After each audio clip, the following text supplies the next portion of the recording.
Ok, entonces en el curso de psicobiología habíamos estado hablando desde la clase anterior, ¿verdad? Sobre lo que es sinapsis. Entonces, antes de llegar a donde el punto donde nos quedamos, vamos a recordar un poquito sobre qué es sinapsis. Y primero vamos a ver qué es ese espacio que queda entre las neuronas por donde se comunican unas con otras. Es ese proceso de comunicación que tienen y sabemos que existen de dos tipos, ¿verdad? Una sinapsis química y una sinapsis eléctrica. De estas dos vimos primero la eléctrica, en la que hay una neurona presináptica que se comunica con una neurona postsináptica con un espacio de separación bastante pequeño, ¿verdad? 2 nanómetros de distancia entre una y otra. Es una comunicación directa y rápida y pues bueno, aquí realmente la que están observando en esta imagen sería más una sinapsis química por la separación, pero la vamos a encontrar. Esta es una sinapsis eléctrica, aquella en la que las dos neuronas están conectadas por hendiduras o canales sinápticos donde los iones van a pasar de una a otra, pues cargando o cambiando la polaridad de la membrana de la neurona y generando un potencial de acción, que es el medio por el cual eh, el impulso nervioso viaja a través de la membrana de los axones de cada neurona o de las dendritas, ¿no? Entonces es bastante rápida esta conexión a través de la sinapsis eléctrica. Y bueno, ahí les mostraba otras ilustraciones para que comprendiéramos también que esos canales pueden estar abiertos o cerrados y permiten la comunicación, ¿verdad? Son hidrofílicos, están hechos de proteínas para dejar pasar los iones que van a alterar, van a provocar una respuesta en la siguiente neurona. Y luego entramos a la sinapsis química, que es mediada por neurotransmisores, que es un poco más lenta, pero permite que la neurona presináptica y la postsináptica estén separadas de al menos 20 nanómetros. Esa es una gran diferencia. Y segundo, como los iones no pueden atravesar esa gran separación, pues lo hacen los neurotransmisores. Dijimos que los neurotransmisores son mensajeros químicos, o sea, son sustancias, tienen una composición química específica y conducen la señal neuronal a través de la sinapsis y unen a los canales iónicos activados químicamente en la membrana de la neurona postsináptica, o sea, que llegan de la presináptica a activar la neurona postsináptica. Y bueno, acá no recuerdo bien si habíamos visto toda esta clasificación, toda esta serie de pasos. Y ustedes me recuerdan, por favor, si ya lo habíamos platicado. No, Miss. Muy bien, creo que exactamente llegamos hasta la diapositiva anterior, ¿verdad? Hasta esto. Acá lo único que hay que platicar es cómo funciona ese paso de información. Entonces, pues sí, hay varias cosas que considerar. Ahí está, solo le estaba dando ingreso a otros compañeros. Muy bien, veamos entonces. ¿Qué sucede durante la sinapsis química? Primero hay que recordar que hay una separación de 20 nanómetros entre la neurona presináptica y la postsináptica. Para los neurotransmisores y demás sustancias es un salto enorme, como que usted quisiera atravesar un barranco, pues saltando de un extremo a otro. Para ellos es bastante espacio. Entonces, ¿cómo lo logran? Pues primero el neurotransmisor es sintetizado en el soma. ¿Qué es el soma? Pues simple, es el cuerpo de la neurona, donde está su núcleo, donde tiene mitocondrias y otros órganos. Entonces, pues en el cuerpo de la neurona se sintetiza, se crean los neurotransmisores, se generan. Y pues bueno, se generan allí en el soma y es transportado hacia las terminales sinápticas, es decir, que viajan del cuerpo de la neurona hasta los botones sinápticos, es decir, el extremo del axón de la neurona. Recuérdense que las neuronas tienen dos zonas, una aferente y una eferente. La aferente es donde recibe, que serían las dendritas, y la zona eferente es por donde envía información, que son los axones. Entonces, los neurotransmisores viajan del cuerpo de la neurona hasta el extremo de su axón o axones, donde tiene que pasar o saltar a la siguiente neurona, ¿verdad? Entonces, ahí, hasta ese punto llega. Los neurotransmisores son envesiculados en pequeños saquitos de lípidos, es decir, al llegar a la zona de transmisión, se envuelven en esta vesícula de lípidos, es decir, de grasa, principalmente omega 3, omega 6, esas grasas que son buenas para que nosotros pensemos rápido, y bueno, se encapsulan allí. ¿Para qué se encapsulan? Porque al acercarse a la membrana, esas vesículas se rompen y liberan los neurotransmisores. Entonces se agrupan para estar listos para usarse. Un potencial de acción llega al axón proveniente desde el soma. O sea, viene el impulso nervioso, pasa por el cuerpo de la neurona y viaja por su axón hasta acá. Va activando la liberación de neurotransmisores.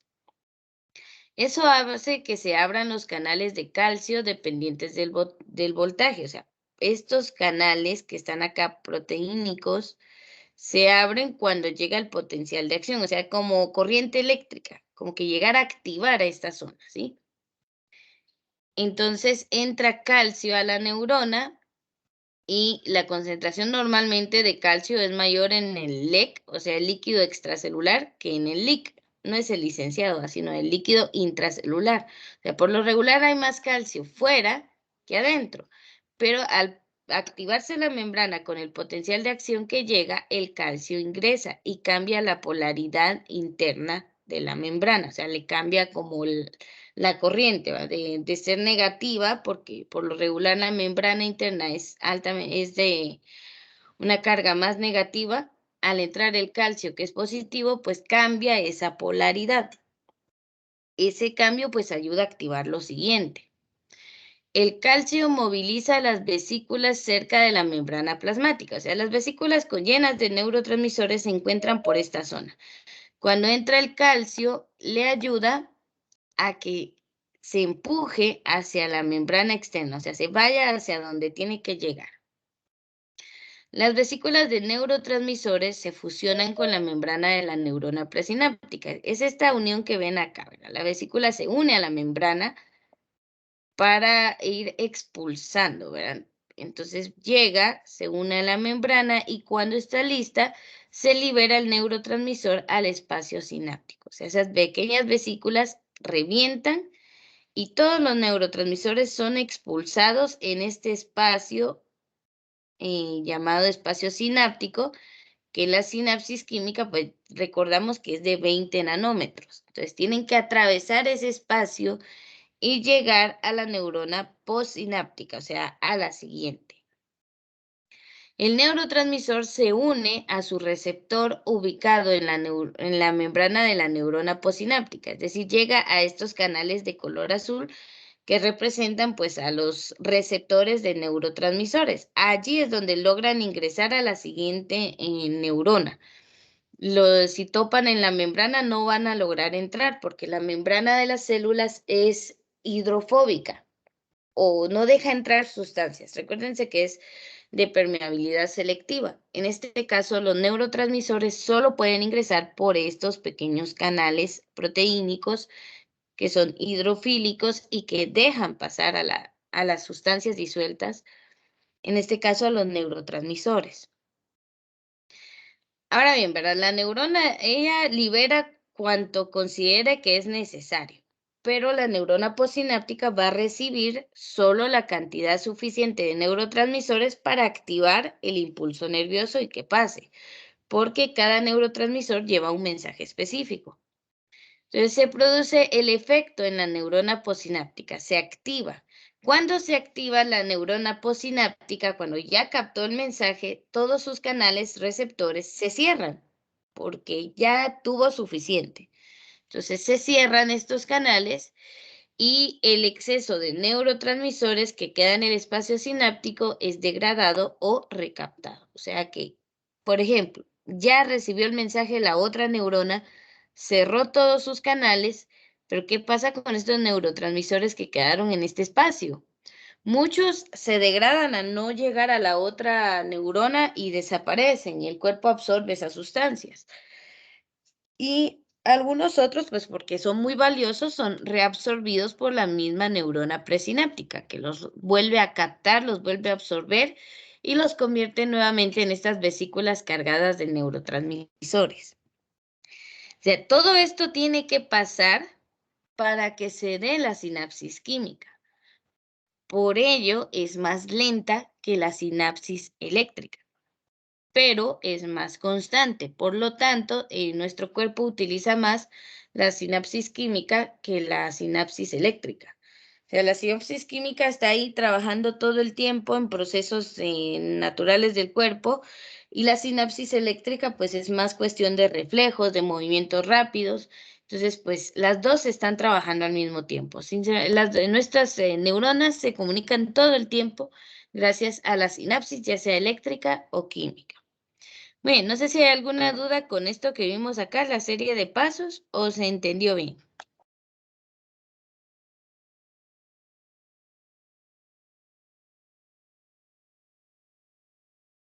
No, señor. Ahí estamos bien. Ok.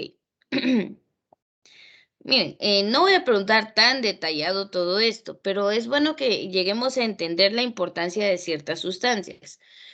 Primero, consumir muchos alimentos con omegas 3 y omega 6, que son las grasas buenas, que si usted quiere pensar rápido, pues le van a ayudar un montón, le sirven, porque ayudan en todo este proceso. Segundo, la importancia de consumir calcio en nuestra dieta. O sea, el calcio tiene que estar presente. Cuando escuchamos calcio, casi siempre pensamos en los huesos y que quiero tener huesos fuertes, pero también es un ion importante en el cuerpo humano, incluso en la sinapsis, es decir, en la generación de impulsos nerviosos, de pensamientos, y también es útil para la coagulación. Entonces, el calcio es bastante importante. Un suplemento con calcio o tomar al menos lácteos, leche, queso, todas esas que contienen calcio, pues es necesario, ¿verdad? Porque es un ion bastante utilizado en el cuerpo humano, igual que el sodio y el potasio. Aunque el sodio y el potasio, pues los obtenemos de nuestra dieta comúnmente, más si consumimos sal. No es como que tengamos que consumir sal en exceso tampoco. Con lo normal que le echamos a las comidas es suficiente para obtener iones de sodio y de potasio.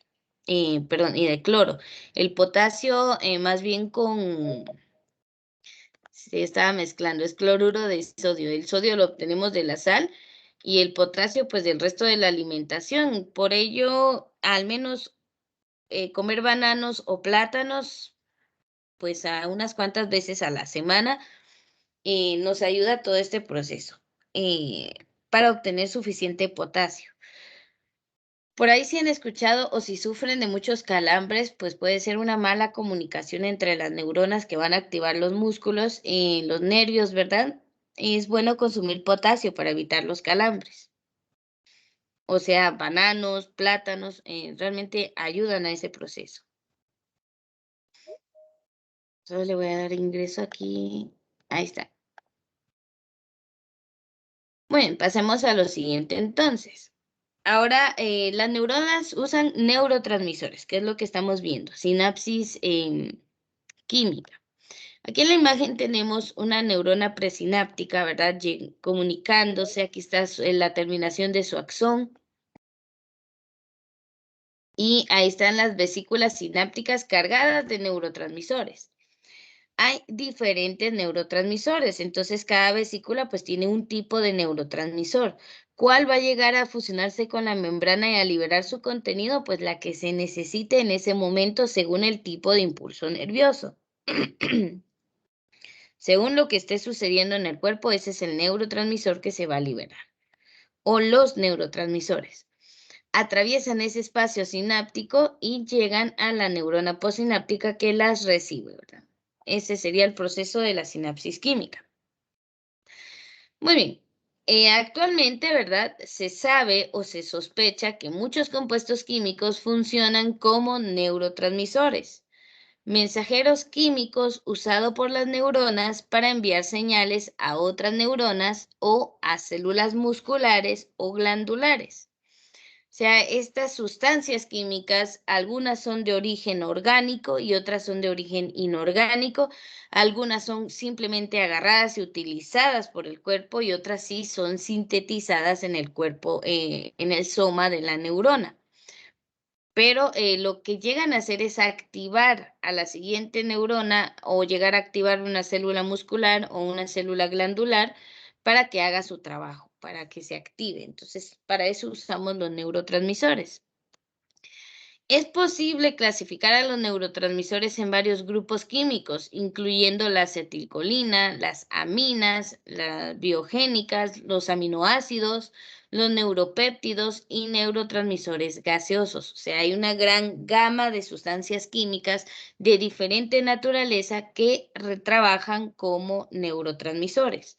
Entonces, una de las más importantes, pues, es la acetilcolina, que la vamos a ver por ahí en el ciclo de Krebs.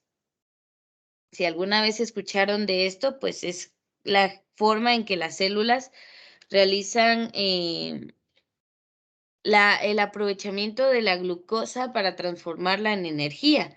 Eso se da en las mitocondrias de cada una de nuestras células. Es un proceso con un montón de pasos, pero al llegar a entenderlo, pues es bastante interesante. Ahí encontramos a la acetilcolina, que es uno de los neurotransmisores más importantes. Pero al final de cuentas, toda esta gama de neurotransmisores que tenemos son importantes porque realizan funciones específicas, funciones necesarias para el cuerpo humano. Bueno, no sé si alguien está tomando nota para esperarlo o podemos cambiar de diapositiva.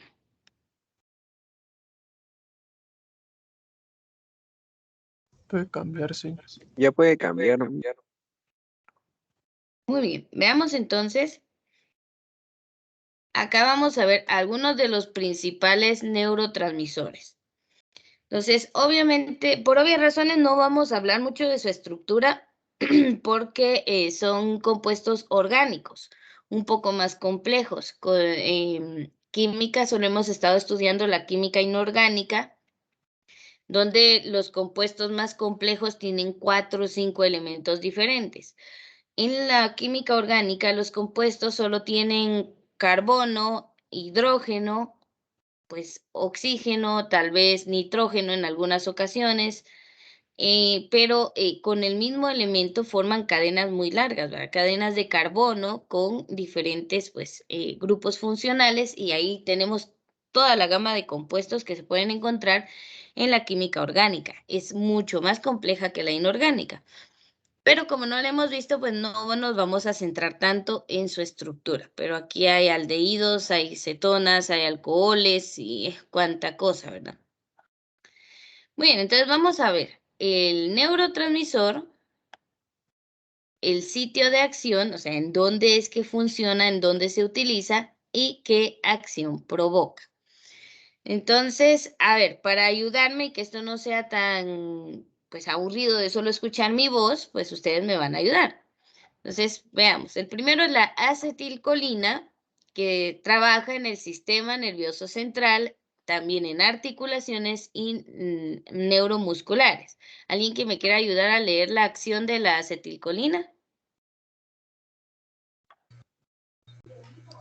Efecto excitatorio sobre el músculo esquelético. Efecto inhibitorio sobre el músculo cardíaco.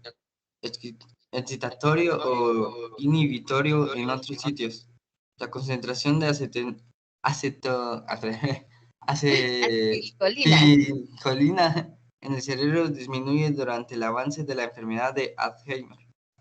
Muy bien, muchas gracias. Miren, la acetilcolina es importante. Llega a activar unas partes, como el músculo esquelético, y lleva a inhibir otras por ejemplo, el músculo cardíaco. O sea, su función es excitar a un órgano, a una parte del cuerpo a que haga su trabajo o inhibirla cuando ya no tiene que hacerlo. Este es el neurotransmisor que se va perdiendo cuando les da Alzheimer. ¿Qué es el Alzheimer? A ver, alguien que lo quiera investigar o que sepa sobre esta enfermedad que nos quiera contar. Si no estoy mal, es una enfermedad que durante pasa el tiempo se le comienza a olvidar todo lo que se puede decir que ha aprendido o que ha pasado, principalmente Exacto. los familiares. Lo más triste, ¿verdad?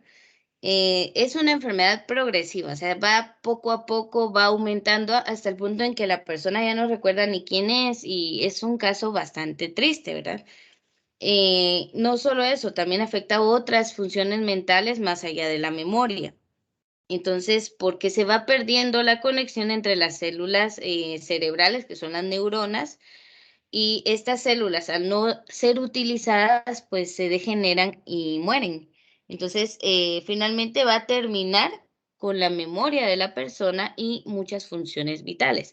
Entonces, ahí es donde entra la importancia de los neurotransmisores. O sea, el Alzheimer no es más que la pérdida de acetilcolina, de ese neurotransmisor que ayuda a comunicar neuronas y pues se va perdiendo. Por lo regular, miren, el cuerpo a veces da miedo con este tipo de cosas. El Alzheimer no viene solo. Alzheimer, Parkinson, y no recuerdo ahorita el otro síndrome que le llaman los tres más peligrosos, no me recuerdo, tienen un nombre en conjunto, pero son 3 enfermedades que por lo regular aparecen juntas. Entonces la persona no solo tiene Alzheimer, no se recuerda ya de nadie, le da Parkinson, empieza con aquella tembladera en todo las articulaciones, en los brazos, los dedos, no poder sostener algo sin que tiemblen las manos, entonces es bastante terrible. Pero tiene que un origen nervioso por la pérdida de los neurotransmisores. Bueno, bien, gracias al compañero que me ayudó a leer. Vamos a ver ahora a las aminas biogénicas. Primero encontramos a la norepinefrina, ¿sí? Norepinefrina. Esta actúa directamente en el sistema nervioso central y sistema nervioso periférico. ¿Alguien que me ayude a leer la acción de la norepinefrina, por favor?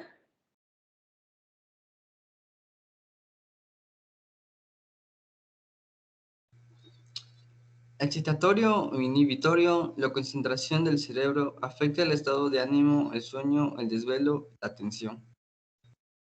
Muy bien, ahora ya saben a quién echarle la culpa si se andan desvelando, no al crush, sino a la norepinefrina.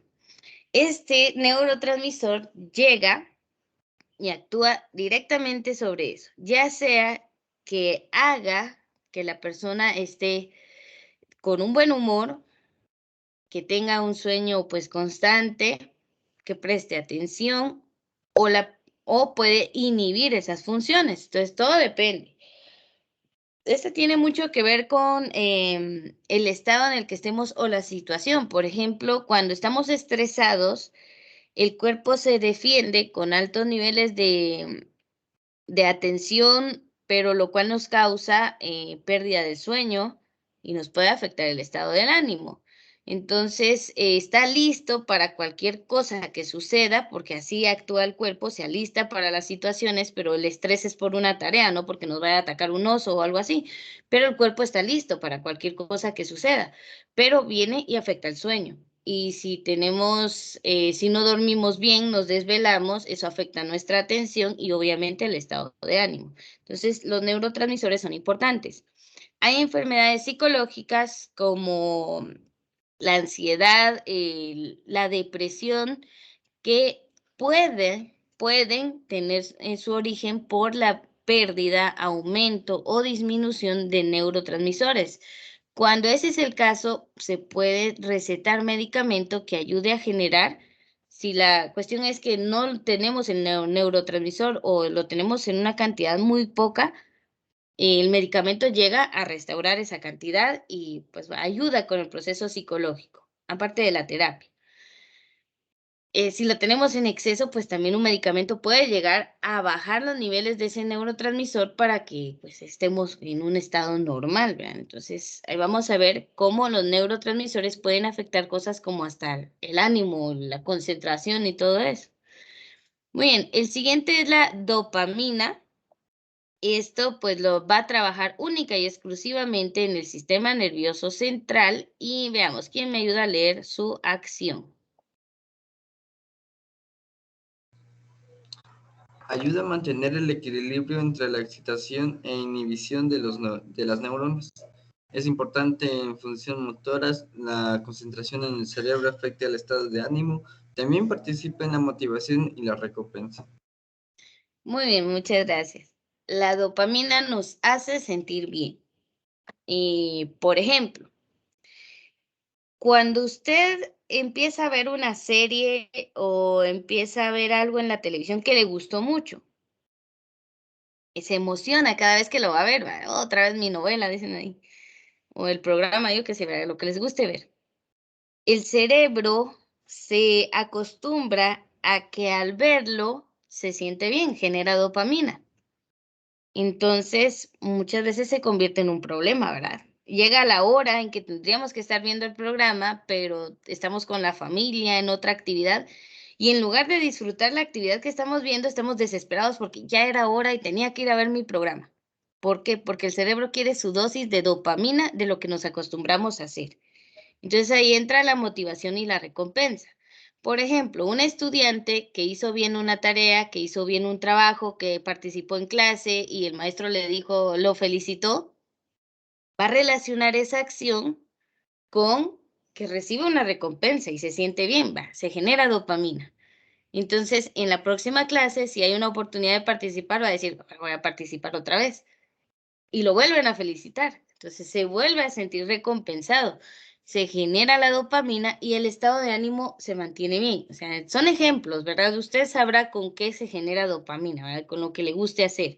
Entonces, lo que nos hace sentir bien puede ayudar a obtener estos neurotransmisores. Entonces, realmente, si algo nos gusta hacerlo y no es dañino, pues podemos hacerlo. Pero entonces, este neurotransmisor está relacionado con eso, ¿verdad? Motivación a hacer las cosas porque obtenemos una recompensa. Tal vez inconscientemente no estamos ganando nada con lo que estamos haciendo, pero nos sentimos bien. Nuestro cerebro nos está recompensando, se está sintiendo bien por la cantidad de neurotransmisores. Entonces, este tipo de neurotransmisores se puede relacionar con las conductas obsesivas. Hay personas que caen, por ejemplo, en las drogas porque se generan falsamente estos neurotransmisores. Y si no están consumiendo estos elementos, pues sienten que no los generan y esa es la ansiedad de volver a procesar. Entonces, realmente a veces se asocian con problemas también de ese tipo de conductas o aquellas personas que acumulan cosas y ya tienen la casa llena totalmente. No sé si han visto de esos programas de acumuladores compulsivos. Entonces, se sienten bien de vivir ahí rodeados de tantas cosas que ya ni caminar pueden. Eso ya es una conducta que se debe tratar psicológicamente y que puede estar relacionado también con el exceso de generación de neurotransmisores con cosas que le afectan. Entonces, tienen su parte buena y tienen pues también, pueden estar involucrados en problemas de salud. El siguiente, bueno, vamos a ver algunos más. Yo creo que con esto terminamos, sí, con estas dos. Tenemos la serotonina 5-hidroxitriptamina. Esta la dejamos solo como serotonina y esta tiene un efecto interesante. La serotonina actúa únicamente en el sistema nervioso central también, en el cerebro, en las interneuronas. Y veamos, ¿quién me ayuda a leer su efecto?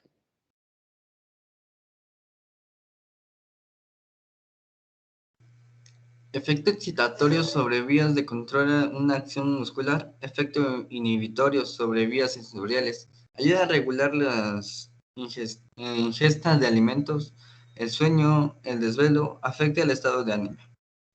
Muy bien. Casi siempre si ustedes buscan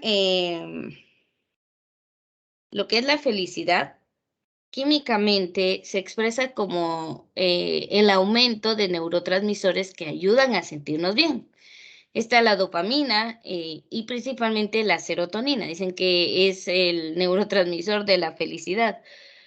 Una persona que no tenga buenos niveles de serotonina puede caer en depresión. Si no la genera, no la sintetiza su cuerpo, puede caer en depresión. Entonces, necesitamos de serotonina para poder sentirnos bien, para lo que es felicidad. Entonces, primero, tiene que ver con la acción muscular y inhibe las vías sensoriales. Hay personas que cuando están en depresión sienten dolores en el cuerpo que a veces ni siquiera se han golpeado ni nada, pero se sienten adoloridos. La serotonina va e inhibe esas sensaciones. Entonces, cuando tenemos altos niveles de serotonina, nos sentimos bien, no nos duele nada, pero cuando estamos tristes, pues posiblemente sintamos un montón de dolores en el cuerpo. Entonces, ese efecto que tiene la serotonina sobre el cuerpo realmente ayuda con enfermedades que son más psicológicas que verdaderas. Entonces, por ejemplo, una persona va a su pueblo de origen, donde se crió, donde lo conoce un montón de personas, tiene altos niveles de serotonina, se siente tan feliz de estar allí, pero luego regresa a donde vive actualmente. No se lleva bien con sus vecinos, vive solo. Entonces, esa felicidad se pierde. Al llegar a su casa, pues regresa que el dolor de espalda, que los músculos, que dolores de cabeza. Realmente los neurotransmisores tienen un gran efecto sobre nuestro estado de ánimo o viceversa. Nuestro estado de ánimo puede afectar las cantidades de neurotransmisores con las que contamos. Y pues obviamente, ¿verdad? Si usted se desvela demasiado, eso puede afectar su estado de ánimo. Puede andar gruñón al otro día, ¿verdad? Porque se desveló. Si queremos tener cantidades sanas de serotonina, hay que hacer cosas que nos hagan sentir bien. Pero cosas sanas, ¿verdad? Comer adecuadamente, hacer ejercicio, eso libera serotonina en el cuerpo. Por eso es el estado en el que no sé si le ha pasado, ¿verdad? Yo la verdad no sé cómo en ese aspecto que tanta experiencia tengan, pero imagínense cuando alguien está enamorado y ve a la persona que le gusta, se le olvida si tenía gripe, si se sentía mal, si lo regañaron, si sacó cero en un parcial, no le importa nada porque se siente bien de ver a esa persona. Entonces ahí están los efectos de la serotonina, de la dopamina, ahí actúa, y la oxitocina, pues actuando ahí en su cerebro. Pero cuando regresa a su realidad, pues se recuerda de todo lo que le ha salido mal y se siente mal. Entonces, realmente los neurotransmisores se pueden activar con situaciones tan sencillas, pero que nos hagan sentir bien. Entonces, si usted quiere producir serotonina, como le digo, haga cosas que le hagan sentir bien. Lea un libro si eso le gusta, vea una serie si eso le gusta, pero siempre deje un tiempecito para su persona y poder hacer algo sano y que le haga bien, que le haga sentir bien. Su cerebro se lo va a agradecer. Entonces, más ahorita que nos ha tocado estar encerrados, que nos ha tocado estar recibiendo clases virtuales, estar viendo una pantalla toda la mañana, uno se puede llegar a estresar, no crean, los maestros también nos pasa. Pero en dejar una hora para ustedes, hacer algo que les guste. Yo no sé si alguien toca un instrumento, si se siente bien tocando ese instrumento, pues hágalo, dedíquele una hora en su día. Por eso uno se siente tan bien al salir, al despejarse, ¿verdad? Porque es estresante estar encerrados tanto tiempo, lo es, se entiende, pero pues hay que hacer algo al respecto, ¿verdad? Ahí sí que, como dicen, una recomendación es que hay que tener 3 pasatiempos, 3 hobbies. Uno, que nos haga ganar dinero, uno que nos haga estar saludables y uno, pues, que no sea solo recreativo, ¿verdad? Que nos haga mantenernos creativos y aprendiendo cosas nuevas. Entonces, ahí sí que hay que tener esos 3 pasatiempos. Vamos a otro grupo de neurotransmisores que son los aminoácidos. Dentro del grupo de los aminoácidos tenemos, por ejemplo, al glutamato, al aspartato, a la glicina, al ácido gamma aminobutírico, que estos pues son de origen, son los que componen las proteínas, o sea, tienen doble función. Los aminoácidos pueden servir como neurotransmisores, pero también ayudan a formar las proteínas que pues son de lo que está hecho nuestro cuerpo, ¿verdad? Que forman células, forman músculos, forman muchas cosas, ¿sí? Entonces van a ser de gran utilidad.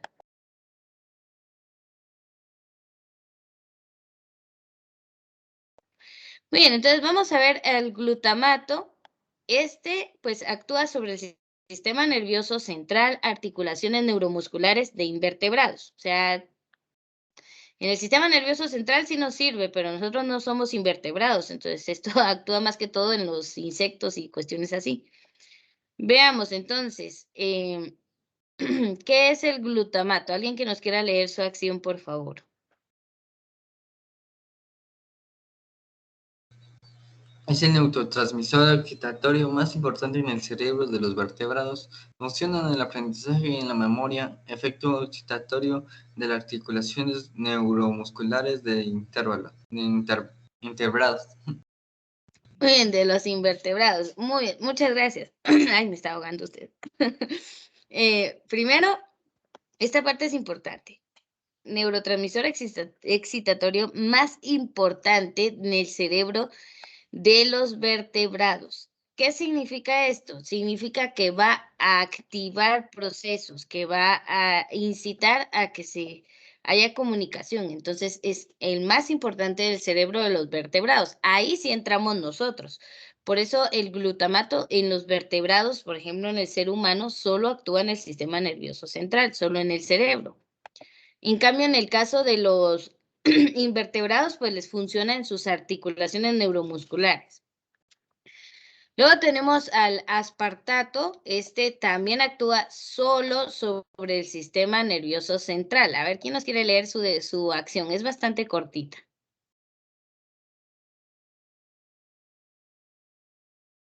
Excitatorio. Funciona en el aprendizaje y en la memoria.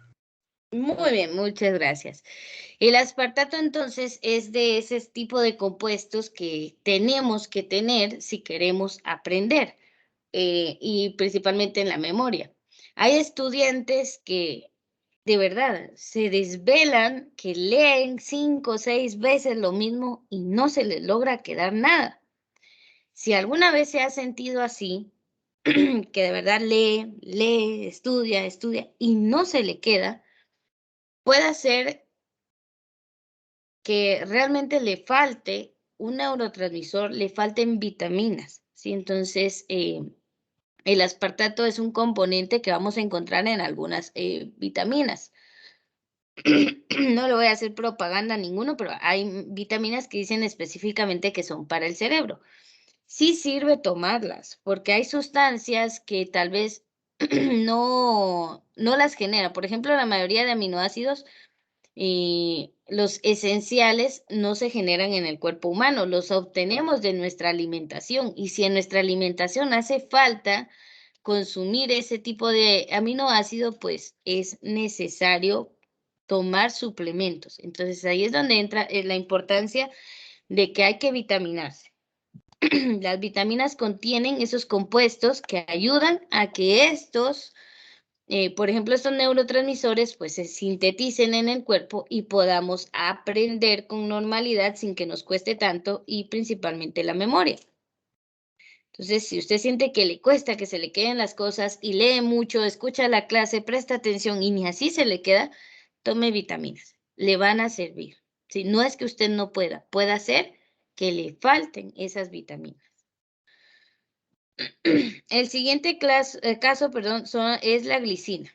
La glicina es otro aminoácido que actúa directamente en el sistema nervioso central. A ver, ¿quién nos lee su función?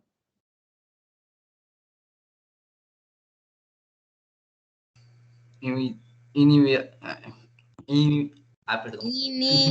Inhibitorio, principalmente en la médula espinal. Muy bien, muchas gracias. Es que aquí hay muchas palabras nuevas, ustedes, y sí cuesta. La primera vez que uno las lee, cuesta. Muy bien, inhibitorio. Entonces, en la médula espinal. La médula espinal está relacionada con el control y manejo de los nervios del sistema nervioso periférico. Recuérdense que la mayoría de nervios que tenemos en todo el cuerpo, de la cabeza o del cuello hacia abajo, son nervios espinales. Quiere decir que no llegan al cerebro directamente, sino llegan a la médula espinal. Entonces, la glicina llega y frena a la médula espinal. Eso involucra a los demás nervios que dependen de ella. Los nervios de la cara, esos sí van directamente al cerebro y se llaman pares craneales. Entonces, hay muchos nervios que dependen de la médula espinal. Entonces, la glicina va e inhibe procesos en ella.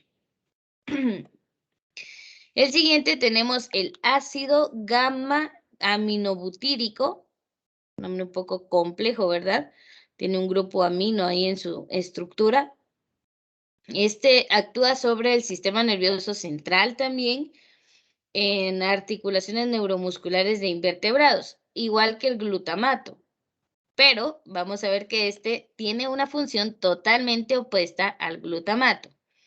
Para recordar, el glutamato es el neurotransmisor excitatorio más importante del cerebro de vertebrados. ¿Habrá alguien que me ayude a leer la acción del ácido gamma aminobutírico? ¿Qué es esto? Es el neurotransmisor inhibitorio más importante en el cerebro de los mamíferos. Muy bien, esto nos involucra a nosotros directamente. Nosotros somos mamíferos, somos del reino animal, aunque no nos guste clasificarnos allí, pero no hay un reino de los humanos, solo hay 5 reinos en la naturaleza y pues ahí estamos nosotros en el reino animal. Entonces, a ver, el glutamato es el más importante excitatorio, o sea que va a activar procesos. Y el ácido gamma aminobutírico es el más importante para inhibir procesos, específicamente en el cerebro de los mamíferos. Siempre es bueno que estén coordinados, porque así uno va y inicia la acción y hay uno que la frene, o sea, es importante. Así como un carro tiene que tener acelerador para avanzar, también tiene que tener freno para detenerse en un punto. Igual funciona nuestro cerebro. Aquí está el acelerador, el glutamato, el que llega a activar procesos. Y el ácido gamma aminobutírico, pues ahí está para frenar esos procesos. Entonces es necesario que estén las dos vías, ¿verdad? Un acelerador y un freno. Nos queda otra serie de neurotransmisores que van a ser estos últimos, pero los vamos a dejar para la próxima clase. Entonces, el día de hoy nos quedamos con estos.